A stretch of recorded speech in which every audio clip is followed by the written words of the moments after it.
नमस्कार दोस्तों, मैं सुनील कुमार आपका स्वागत करता हूं आपके अपने चैनल क्या ऐसा होता है। दोस्तों, जो आज का मेरा टॉपिक है, मैंने कल आपको बताया था, मैं एक नए टॉपिक पर, एक नए मुद्दे पर मैं आपको कुछ एक सूचना देना चाह रहा हूं जो हमारे सनातन धर्म से संबंधित है। तो सबसे पहले एक जरूरी सूचना कि हमारे चैनल का उद्देश्य, हमारे किसी भी वीडियो का उद्देश्य कोई भी ऐसा नहीं है कि जिसमें हमारा उद्देश्य कभी ऐसा हो कि हम लोगों की भावनाओं को भड़काएं या अंधविश्वास फैलाएं। ऐसा हमारे किसी भी चैनल का, किसी भी वीडियो का उद्देश्य नहीं है। तो दोस्तों, हम शुरुआत करते हैं क्योंकि पितृपक्ष चल रहा है। पितृपक्ष में जो पितरों को पानी, उनका तर्पण वगैरह, उनका श्राद्ध करना, वो सारी चीजें होती हैं, सब लोग जानते हैं। लेकिन एक स्थिति में आपके साथ शेयर कर रहा हूं, एक स्थिति, वो स्थिति किसी भी घर परिवार में हो सकती है।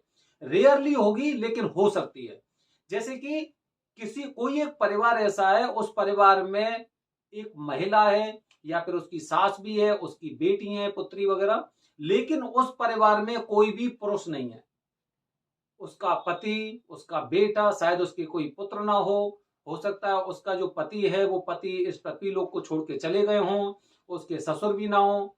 वो एक ऐसी स्थिति बनती है, तो तब वो लोग ये सोचते हैं कि आखिरकार इस परिवार के जो पितर है उनका तर्पण कैसे होगा, उनको जो जल देते वो जल कैसे होगा, उनका श्राद्ध कैसे मनाया जाएगा।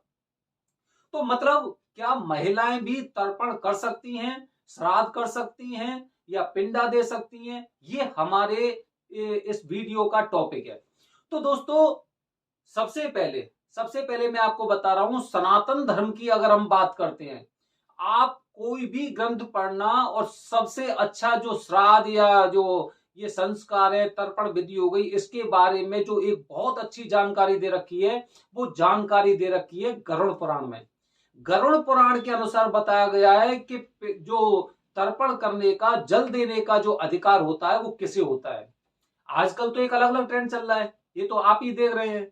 लोगों ने, आप अगर बॉलीवुड की बात करें, आप ऐसे सीरियल्स वगैरह की बात करें, तो इनसे जो सबसे ज्यादा हानि हो रही है, क्षति हो रही है, वो सनातन धर्म को हो रही है। सनातन धर्म को ही इस सब चीज से ज्यादा ज्यादा क्षति हो रही है। अब आप कहेंगे कैसे? देखो, एक सीरियल मैंने देखा था, उसमें मैंने देखा कि एक पुत्री होती है, अपने पिता को आहुति देती है अंतिम संस्कार के समय।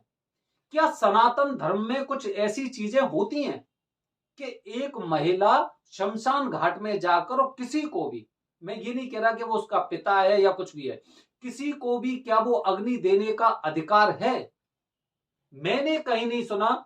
जब मैंने उस सीरियल को देखा तो मैंने उसके बारे में ज्यादातर जानने की कोशिश की कि महिलाएं क्या किसी का अंतिम संस्कार कर सकती हैं, लेकिन आजकल कर रही हैं। क्यों कर रही हैं? क्योंकि उनके दिमाग को इस तरह से वॉश किया जा रहा है, उनके दिमाग को इस तरह से परिवर्तित किया जा रहा है कि वो अपने धर्म का त्याग करके और एक नए धर्म की तरफ चल रही हैं।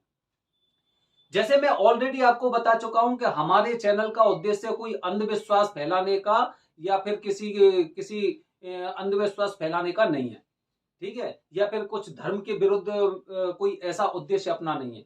ये हमारी सोच है और एक सोच के अनुसार ही मैं आपके साथ चल रहा हूं, क्योंकि ये मेरी भी सोच नहीं, मैंने काफी जगह से ये जानकारी एकत्रित की। मैंने अपने पिताजी से मैंने पूछा कि जब आप छोटे थे, करीब 20-22 साल के, आज उनकी एज करीब 75 ईयर्स है। मैंने उनसे पूछा था कि आप मुझे एक बात बताइए कि आजकल जितने देवी देवता हैं, क्या वो पहले भी उतने थे? तो कह रहे, अरे मैं तो इसका मतलब ही नहीं समझा कि तू क्या पूछ रहा है। तो मैंने उन्हें बताया, मैंने कि हम त्र्यंबकेश्वर गए थे, तो वहां पे कुछ लोग ऐसे भी थे जो शिरडी जाते हैं। क्या उस समय, आपके समय में साईं की पूजा होती थी? तो उनका जवाब सुनकर मैं एकदम दंग रह गया। उन्होंने कहा कि उस समय तो कोई जानता ही नहीं था कि शिरडी क्या है और साईं क्या है। जब बॉलीवुड में गाना आया, तो गाने के अनुसार बॉलीवुड वालों ने ये चीज बताई कि हाँ भाई, शिरडी में भी कोई जगह है, जैसे वो गाना चला था, शिरडी वाले साईं बाबा। उसके बाद से ट्रेंड चला। मैंने काफी जगह, काफी मेरे जो धार्मिक किताबें पढ़ी हैं, उनके अनुसार भी मैंने कहीं पर भी साईं का जिक्र नहीं सुना है। तो ऐसे ही ज्यादातर चीजें जो हमें लग रहा है, वो ऐसा लग रहा है कि हमारे धर्म को पूरी तरह से नष्ट और भ्रष्ट करने के लिए चीजें बनाई हैं। फिर इसके बाद जो मेरा ध्यान गया, जब मैंने शिवपुराण पढ़ी थी तो उसमें बताया था कि कलयुग के समय ऐसा होगा कि आप जितनी भी ग्रंथ बनाएंगे, जितने भी उपनिषद बनाएंगे, उनको कोई इंसान नहीं पढ़ेगा। फिर उसके बाद उनके भी 16-16 भाग किए कि लोगों के अंदर थोड़ी सी जागृति महसूस हो, लेकिन नहीं बनाया। एक राक्षस था, उसका नाम मैं भूल रहा हूं। वो सब लोग क्या है कि भगवान शिव की पूजा करते थे, लेकिन जो उसका कर्म था वो राक्षस का था। तो उसके कर्म को नष्ट करने के लिए कुछ ऐसे जो आजकल आजकल जो नियम चल रहे हैं ना, उसके अनुसार कुछ पुराण बनाए थे, जिससे उनकी प्रजा का धर्म भ्रष्ट हो।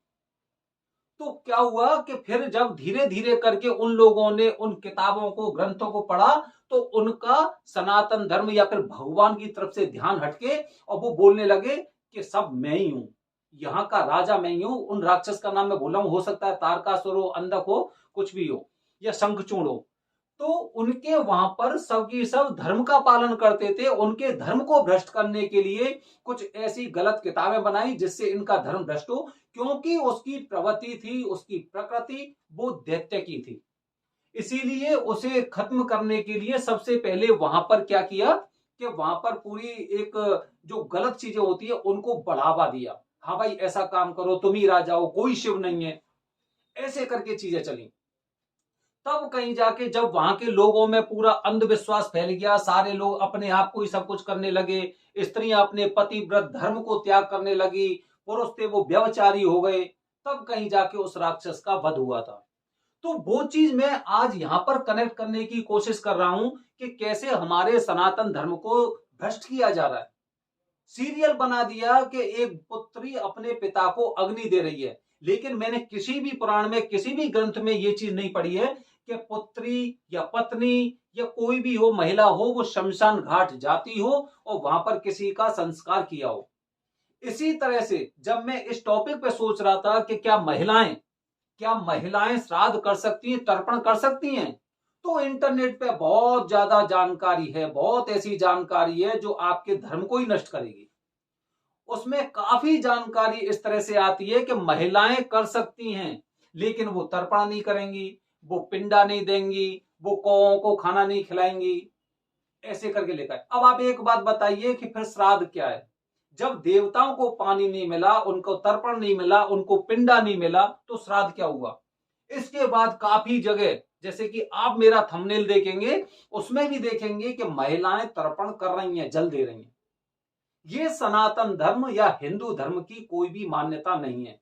महिलाएं श्राद्ध नहीं कर सकती और ना ही करती हैं। अगर कोई एक ऐसा परिवार होता है जिसमें कोई भी पुरुष नहीं हो, कोई भी पुरुष नहीं हो, तो उसका कोई चाचा होगा उस परिवार में, उसका भाई होगा, उसका भतीजा होगा, उसका भांजा होगा, या फिर जो उसकी लड़की की शादी हो गई उसका दामाद होगा।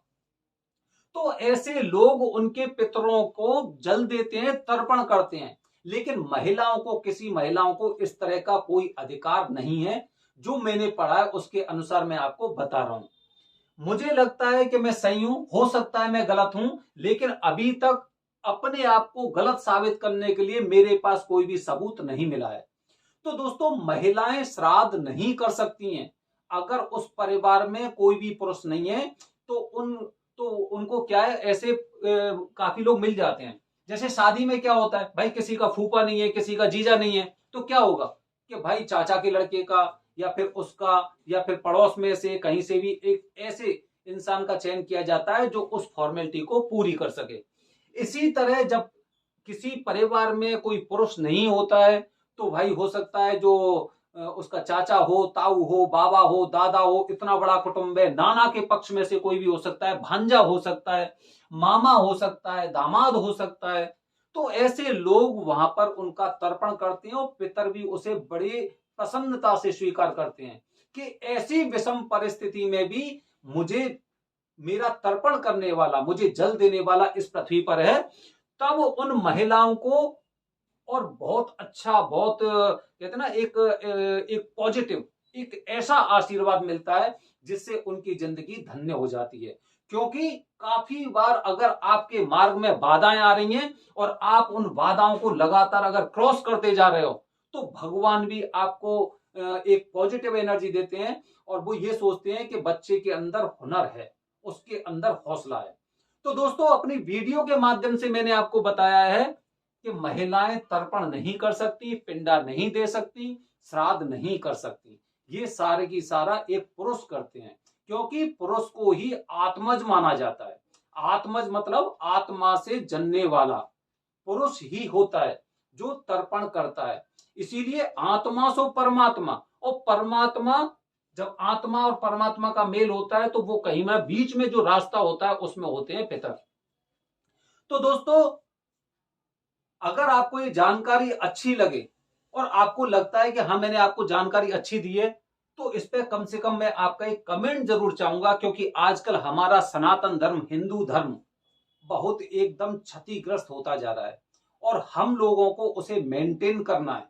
उस जो गंदगी है, गंदगी को हमें इस अपने धर्म से दूर भगाना है। तो दोस्तों, बने रहिए हमारे चैनल के साथ, हमारे वीडियो को लाइक और सब्सक्राइब करते रहें आप। अगली जानकारी जो मैं आपको लेके आऊंगा, कुछ ऐसी जानकारी लेके आऊंगा, एक नई जानकारी जो हमारे चैनल पे ही आपको मिलेगी। धन्यवाद दोस्तों, जय हिंद, जय भारत, हर हर महादेव।